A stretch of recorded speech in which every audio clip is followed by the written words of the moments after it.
Hi everyone, welcome to Cake and It's Special with me, Lauren. This week I'm going to be showing you how I made a sea turtle cake. So here we go.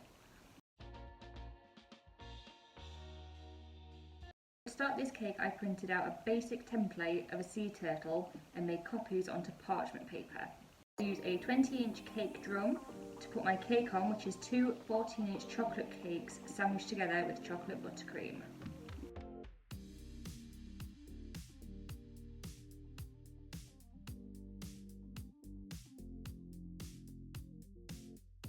Start by placing the shell part of my template on top of my cake, scoring around it with my knife, and then cut out the basic shape.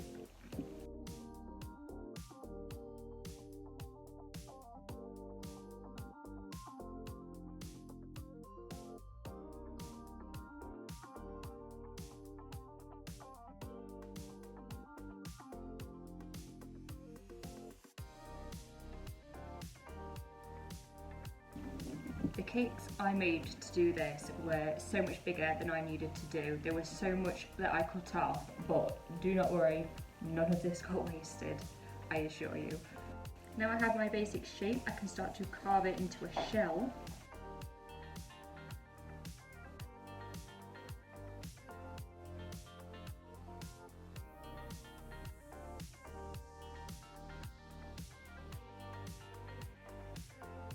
How do I explain carving a sea turtle shell?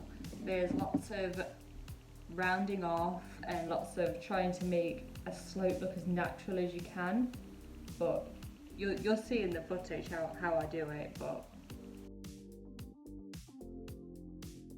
make sure that you round off the bottom of your cake as well.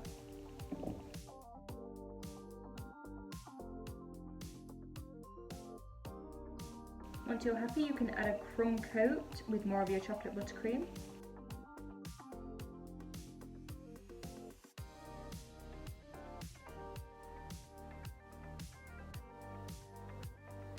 It's now time to start working on the sea turtle's arms and legs. What are they called on sea turtles? Are they flippers or arms and legs? But I don't know. If you know, let me know.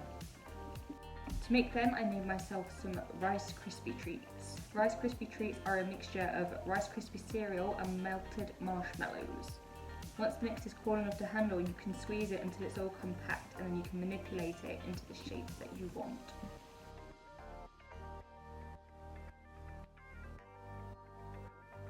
Top tip for when you're doing Rice Krispie treats, always have shortening next to you. I cannot stress how important this is. It sticks to everything, and shortening helps. Do not be that person that thinks, yeah, I don't need it. Don't do it. I make all the different parts using my template as a reference. So if you see me glancing off to the side, it's because I'm looking at my template.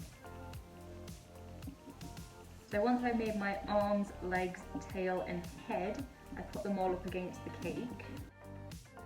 I then decided that the shell was too high and that it needed carving down more.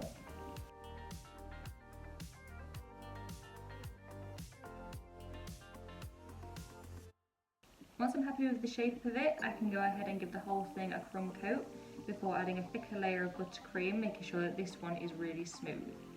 I definitely need my flexible smoother with this one. It really helps me to maintain rounded edges.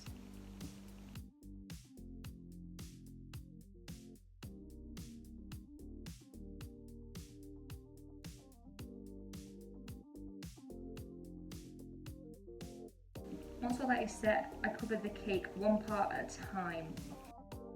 The reason for this is because I have to score all around this cake that a sea turtle has patterns all over it. So if I was to cover the whole thing in one, by the time I'd done scoring up one of the legs, the rest of it would have started to set, and then when I went to score into that, it would all start to crack and it wouldn't look nice.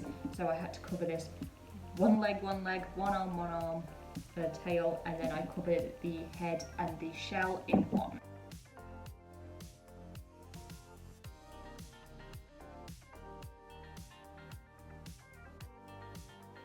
I have my laptop to the side so I can look at pictures of sea turtles to guide me with the patterns that I'm scoring in.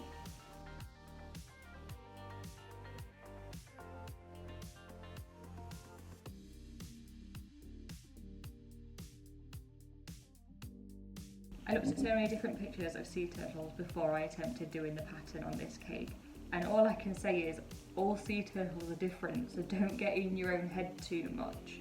You know, just be free with it. I find when covering funny shaped cakes like this, it makes it easier to use a dry soft paintbrush to help me push the fondant into all them awkward places.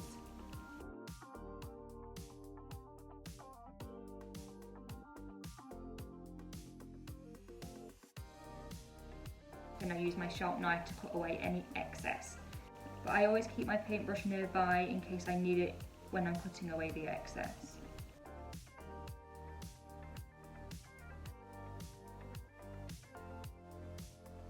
I use a sculpting tool with a rubber edge for this pattern.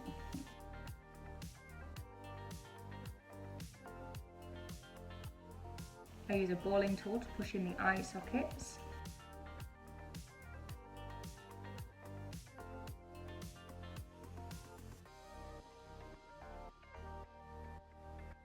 I draw the patterns on the arms, the legs and the tail first, and then I draw in the face, again using my rubber-ended sculpting tool, and then I do the shell.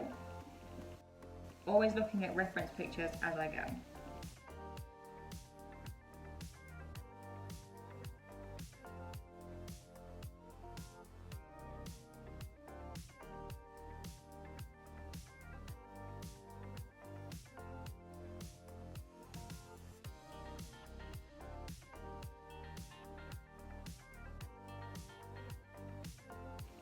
I also take a small piping tip and add tiny circles around the tail and under the shell for that little bit more texture.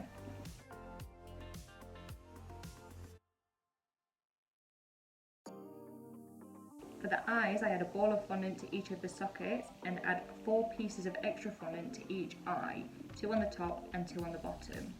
So it's almost like having 2 sets of eyelids on each eye. I then take my modelling tool and score more lines into the eyelids, just to give it more of that natural look.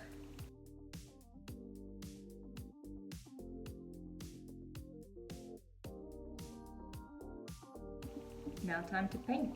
I start by adding dry brown petal dust on the bottom of my cake and around the eyes and the nose, basically just forming shadows onto your cake. I then dilute some more of the same petal dust with clear food grade alcohol and paint the patterns that I've scored in and all over the shell.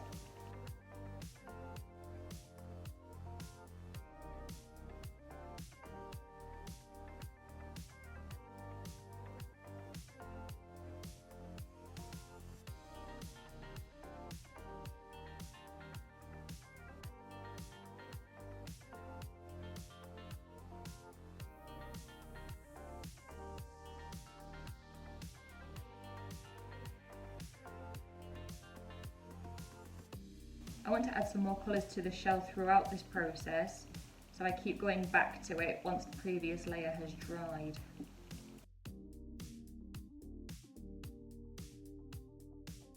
While I'm waiting for the shell to dry, I add more details over the face with more black and brown petal dust.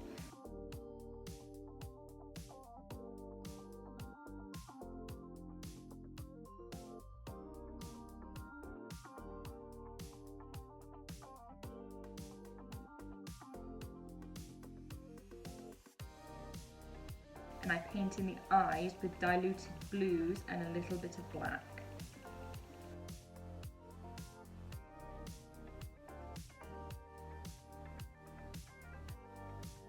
I like to start with a circle and then start pulling in the paint into the centre of the eye. This creates the patterns that you see in your eyes. I use a couple of different shades of blue before painting a black circle in the middle.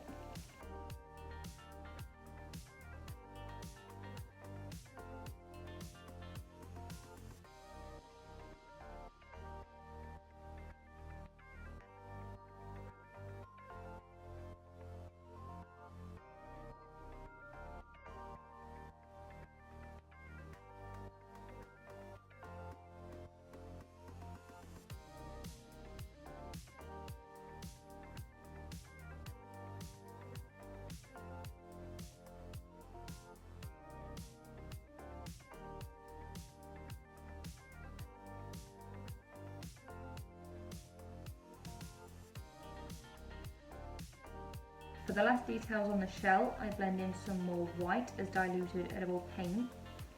And once that's dry, I add some red dry dusts and some black dry dusts, and then finish it off with some white dry dust.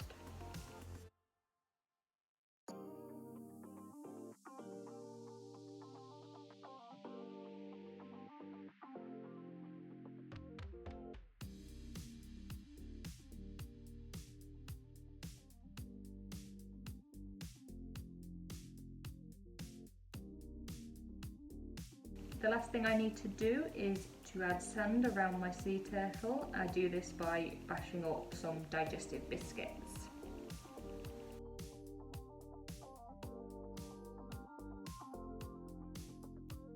And there he is, my sea turtle cake.